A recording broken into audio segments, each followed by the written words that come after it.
and welcome to this sustainability-focused webinar in partnership with Enotria&Co, an early sustainability champion signatory to Harper's Sustainability Charter. I'm Andrew Catchpole, editor of Harper's Wine and Spirit, and joining me are Enotria's MD, Sam Thackeray, Andy Gale, head of technical, and Zippy Bakowska, who is head of marketing. Hello all. Good morning. Hi. Good to see you. Good to see you.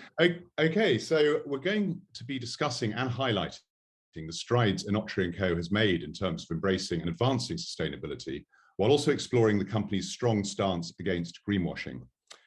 First, though, I think a quick update on this influential agent and importer would be a good thing. Enotria is celebrating its 50th anniversary this year, having been founded as an Italian specialist for the on-trade back in 1972. It's grown to become the UK's leading composite drinks distributor, with over 12,000 on-trade customers UK-wide. These include Michelin-starred restaurants and national operators, plus iconic venues such as Lord's Cricket Ground and many others besides. Enotria merged with Coe Vintners in 2015, significantly strengthening its spirits portfolio. Its global wine portfolio has also continued to grow, with 2022 alone seeing the addition of Susanna Balbo, Martin Kodak's, Frescobaldi, Tewsner, Valduga and Wins to the portfolio. There are further additions also to be announced this September, so watch this space, and I'm sure Harper's will be covering those. And as many of you will be aware, Enotria already counts major names such as Planeta, Drouhin, Trimbach, Stag's Leap and Quinta de Crastau among the many high-profile producers in its stable. This is also a company that's clearly bouncing back strongly from the disruption of the pandemic, forecasting an impressive 50% growth this year, which translates as a projected turnover of over 200 million through 2022. Enotria&Co is also a leader in sustainability, which, without further preamble, we're about to explore. So, okay, first, excuse me, first question I wanted to ask. Why is it important as a company to have sustainability as part of your DNA? Well, thank you, Andrew, and good morning. I think for us, and I bang on about this a little bit, and probably to everyone's boredom, but it's an interesting industry we're in. You know, we essentially are a demerit good. We are selling alcohol. It probably has the worst impact socially in terms of a drug as you can, and we are, you know, shipping that product from all over the planet and all over the world. And ironically, in probably some of the greatest lengths that you can go across the globe. So all in all, it's not a great start from a sort of sustainability point of view. So I think for us, it's very simple. It's a moral imperative that we have to try and do the best we can, given the industry that we're in. Yeah, and from that point of view, I think it's something that we feel strongly about as a sort of executive leadership team, but also just from the business itself. I think we feel a little bit better about ourselves doing the right thing from a sustainability point of view. A lot of that tends to be quite environmentally focused, but I think from other tenets of it as well, that's where we come from. We just think it's the right thing to do, and it's something that we want to do. Yeah, fantastic. So what sort of kickstarted what sort of, you know, pushed you to do something more, basically? When was the sort of the tipping point you thought, yes, as a company, we are going to go more firmly down a route of sustainability? Who'd like to pick that up? Andy? Yeah, I think as a wholesaler, we're quite uniquely positioned to gauge the views of the whole supply base from our colleagues, our consumers, our customers, and our producers. And we've got there's a real passion within our business, you know, from grassroots up to really be seen to be doing the right thing from a sustainability perspective. It's just not internal. Consumer attitudes and behaviours have changed irrevocably, and we're seeing customers' shopping decisions being changed forever. And I think they're really looking for help from producers and from suppliers to make those decisions. So customers, consumers, trade as well are really looking for help for us.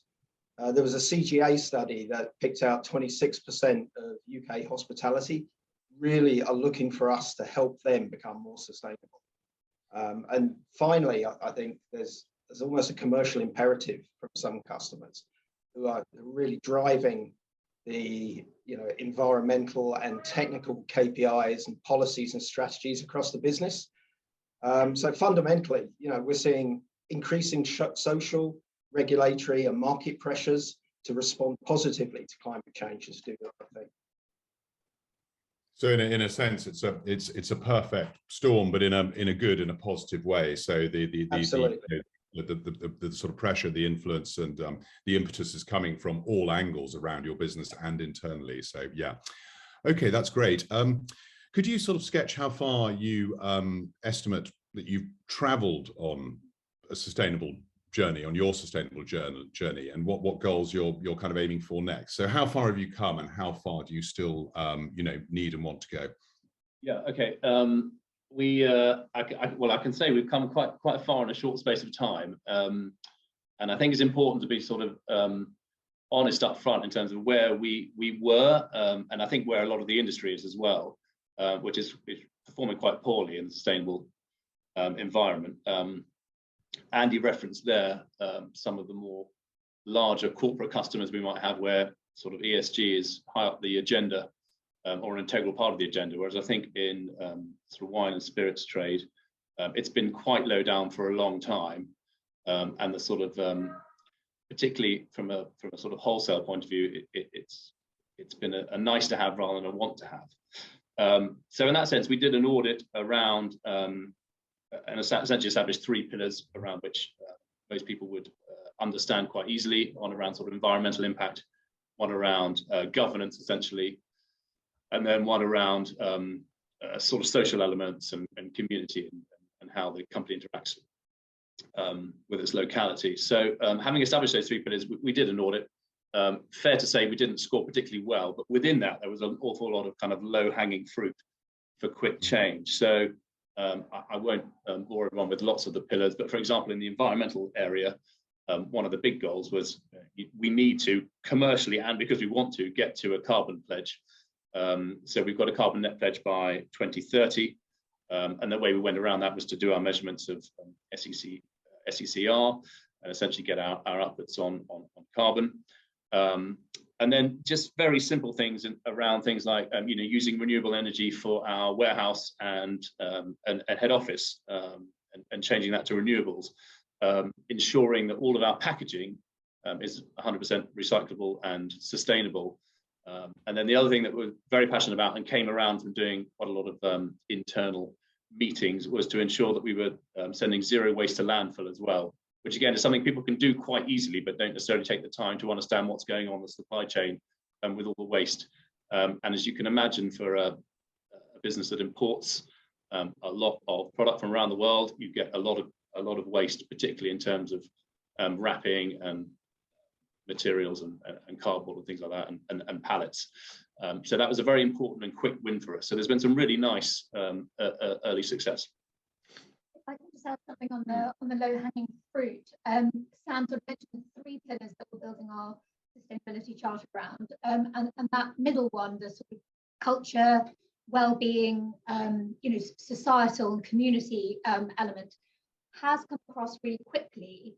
And I think a couple of reasons for that. One of them being that there's been so much groundswell, something that Andy mentioned. There's a real feeling within the business that it's something people are truly passionate about. And we've been very lucky that there have been so many initiatives that a lot of people within the business are already engaged in. Sam also talked about sort of audit that we did middle of last year, where we didn't perhaps score as well as we wanted to. And what we discovered very quickly was that actually part of that was just about sharing more information and capitalizing more on things that people within the business are already doing. And growing that conversation, growing that awareness, and being able to link up better across the business has helped us to really accelerate our progress, particularly within that community and societal focus. Yeah, I think COVID as well has been quite a force for good in this area. We were obviously doing quite a lot of things before COVID hit, but possibly in a bit more of a silo mentality, sort of people doing lots of things. The fact that everything then stops and we've sort of restarted as a business has meant that we've been able to sort of centralize our thinking and our processes, and it's become much more integral to our sort of DNA as a business. So it's one of the few things we've got the pandemic to thank. Yes, I mean, obviously we're all aware, I think, of other headwinds out there at the moment. It's not an easy trading environment, but I think post-pandemic, the focus has quite firmly shifted back towards sustainability and issues around the environment and also social issues as well, quite strongly. I mean, it's not to sit here and sort of specifically plug charter, but in signing up, you talked about perhaps a sort of silo mentality before that many people had, and people have sort of opened up more. I mean, by the core point about the Harper Sustainability Charter and people such as Enotria being champions within that, taking a really high profile position, is that it's about sharing, it's about transparency, it's about sort of best practice and leading by example, but also being honest about where you are and what the challenges are. And I think, so it's great to see a company of Enotria's size and reach and influence doing that. So, okay, I wanted to move on to, I just mentioned sort of social and ethical sustainability, which are crucial pillars in the broader arc of sustainable progress. They're often less sort of highlighted than environmental and other sort of climate actions. Do you agree? And why do you think that might be so, if you do agree? I can take that. Yeah. I think you're right. Yes, Andrew. Positive theory, I think it's probably because it's something that demands more thought. And I think to be done well, it demands much more of an almost bespoke approach. I don't think in the same way that you can with climate change, have we thought about our emissions? Have we thought about the energy provider we're using? Have we thought about our packaging? Yes, it has taken time and it has taken a lot of conversation across the business, but we've almost been able to sort of go through a checklist. Whereas I think with a truly successful program that takes into account welfare and community building, I think it needs you to take much more stock personally of who we are as a business, who are our people, and what is our community. So, for example, we've very recently reappointed the new Charity and Social Committee for Enotria, and they'll be conducting a number of essentially listening exercises across the building, across the organisation, to find out what is it that we as Enotrians feel that we want to address, talk about, change, introduce. And that's a process that takes a little bit more time and thought, I think. So there are a couple of areas where we have historically been very proactive. We work quite closely with a charity called the Inclusive Hospitality, and they've certainly made us more aware of that, as how sensitive that conversation needs to be. And it can't just be a top-down introduction of an initiative. As of tomorrow, we're doing such and such. We've also this year, another significant step forward we've taken around welfare is we've already created 4 mental health first aiders within the business. We're going to extend that before the end of this year. And again, that I think it's really eye-opening how specific that is to, for example, our warehouse and transport teams, particularly people on night shifts or drivers who spend the vast majority of their working time on the road, sometimes alone, and how pertinent that initiative has been to them. It's been really, really eye-opening to see those sort of particularities emerge as we've progressed with the project.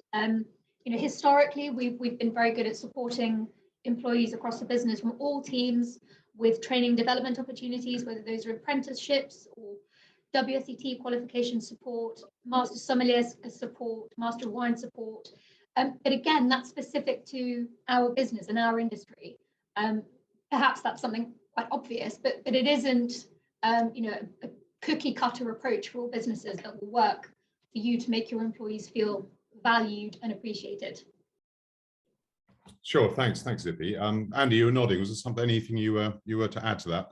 Yeah, I think my focus is a bit more outward facing, looking at our producers and our suppliers. And I've been working for a number of years on our ethical, responsible sourcing policies and our modern slavery statement. And I think all of our commitments on ethical trading and human rights guide what we do internally and externally. So you've got recruitment and behavior of colleagues, how we actually purchase, how we buy our products, and the relationships we have with our suppliers and trading partners. I mean, everything we do is based on the Ethical Trading Initiative, the ETI, and international labour standards. And it's my role to look at how we monitor that and what checks we do on our supply base to ensure that we're just not compliant, but they're compliant as well. So I think, sorry, go on.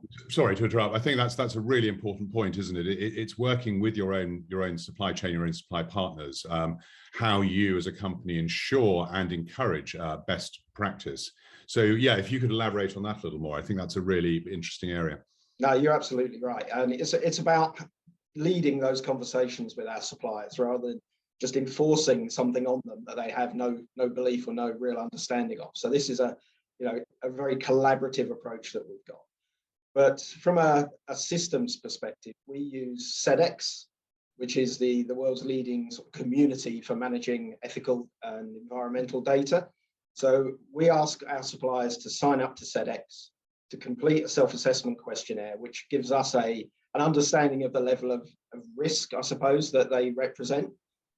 Could be by product, could be by country. There's a number of different KPIs that they look at. It gives us an idea of where our supply base sit against each other, but also against other industries as well. So we use that to monitor their performance, but it also helps us to share information, to share best practice, and to help improve everybody's performance across the supply chain. Okay, fantastic. It's good. Does that also time in how when you're looking ahead, presumably that also now informs NPD and so on looking ahead? I'm guessing that's fairly integral and essential. Sam, is there anything you'd want to add to that in terms of working across your sort of supply chain and with your supply chain partners? Well, only that, and I think Andy referenced it before, as a specialist or as a wholesaler, you are in a unique position in the supply chain where you can influence upwards. And I think what has been interesting is that, if producers and suppliers around the world want to keep their custom in the UK, they're going to have to meet market requirements, which might not necessarily have been a thing in the past. They're very much on their own journey. The UK is awesome from a wine point of view in that it probably is the most sophisticated wine market in the world. It might not be the biggest, but in terms of choice and options, it certainly is. So we punch much higher than you would think for the size of the business and the market here. And I think it's important that we harness that in terms of driving kind of change across the globe, really.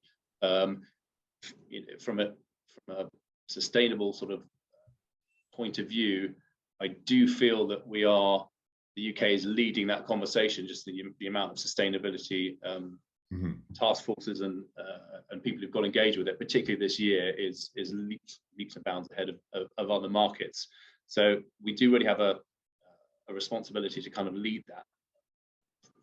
Yeah, no, fantastic. And so I'm going to bring up now greenwashing, and I know we spoke earlier this year at London Wine Fair. Yeah, and it's something that you will feel particularly strongly about, and understandably. So you've taken a firm stand against any whiff of greenwashing. How does that sort of manifest itself? How does that? Yeah. Yeah, I mean, I don't want it to sound sort of particularly bad, and greenwashing maybe does sound like quite a strong word, but I think it is important that as an industry we provide, we're honest, we do stuff with integrity, and there is sort of proper data and information. As I said before, it's not the best product in the world to be supplying, and it does come from all over the planet. Now, interestingly, the end consumer, I don't think hugely cares about that. They don't necessarily think about that when they're drinking their New Zealand Sauvignon Blanc in a pub or restaurant. They're not actually concerned with how the product may have got here. They do like to hear about the stories and the producer themselves. And I think that's what the industry's been, understandably, has focused on and in a way been sort of guilty of. And that's what the consumer wants to hear. They want to hear nice stories about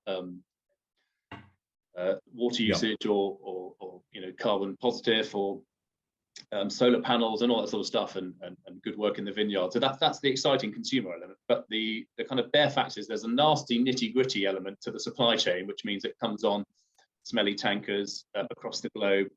Sometimes it's air freighted, sometimes it comes on rail, which is slightly better. But we need to think about that element, and then also what happens once it's sitting in, how it's looked after within a warehouse, which is not glamorous at all.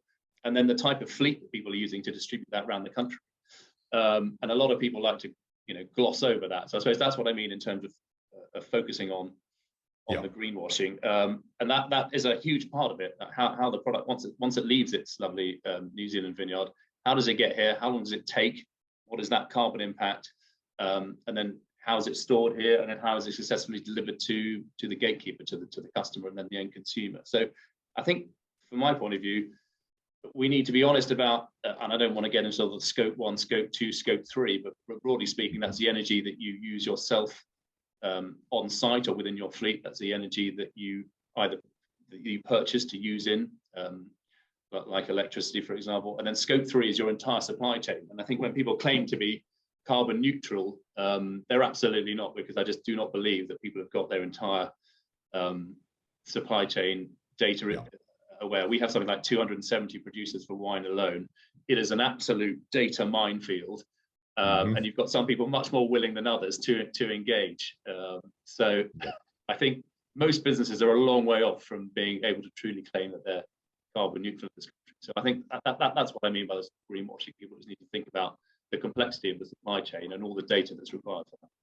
Yeah, so I mean, being transparent about what you described as the nitty-gritty, so that then you can advance the conversation in an open way about the issues that exist. I mean, exactly. Sense. It's also being transparent, knowing when and where and how much to be transparent about. As Sam did mention, honestly, the end consumer really doesn't care. They don't want a full appendix with every single carbon ton that's gone into importing this particular bottle of wine from beautiful vineyard in New Zealand to the bar that you're drinking in at this point in time. And I think we also need to, we've also seen an interesting amount of interaction with our trade customers, particularly about the amount of narrative that is correct, and whether that comes through training and knowledge for front of house staff, or whether that is menu content, whether that is something that the end consumer does want to see when they're making a decision in a bar, in a restaurant, frankly, at a table with their friends. Do they want to be spending their evening with their noses buried in a menu and reading the beautiful story about how and why this wine was made and how it got here? We've also interestingly seen some anecdotal evidence around having 1 or 2 champion organic, biodynamic, sustainable heroes on a wine list almost has a sort of halo effect on the rest of the list. So it doesn't necessarily always drive behavioural change in consumers towards that 1 or 2 perhaps producers who are being heroed and championed, but it's more of a perception around the wine list and I suppose the philosophies that have driven the wine list selection as a whole.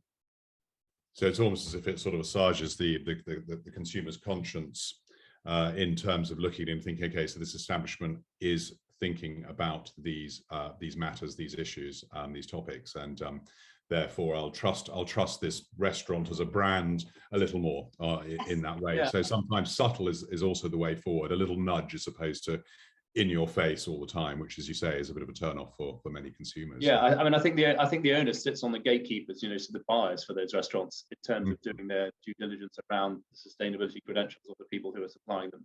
And then that's interesting for us. So there's an end consumer piece, but those gatekeepers paramount as well to the process.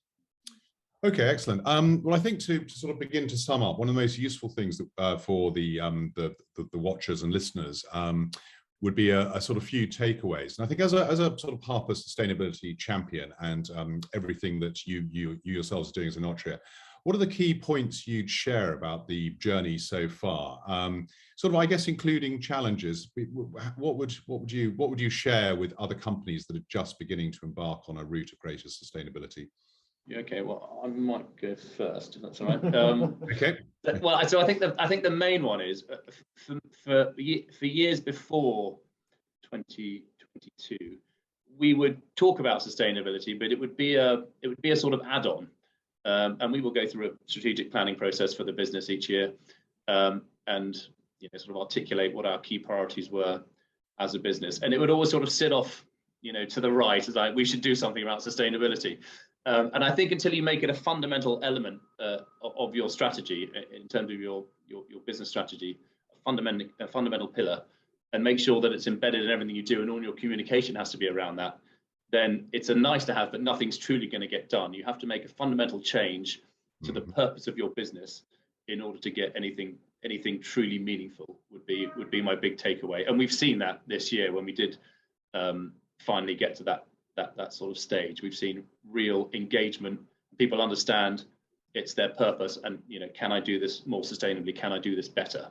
And asking that question before any activity, it links back to the kind of fundamental purpose of the business. So that would be my big tip and advice for everyone. So as we sort of touched on the beginning, embedded in the DNA. Yes. Yeah. I think it has to be. Yeah.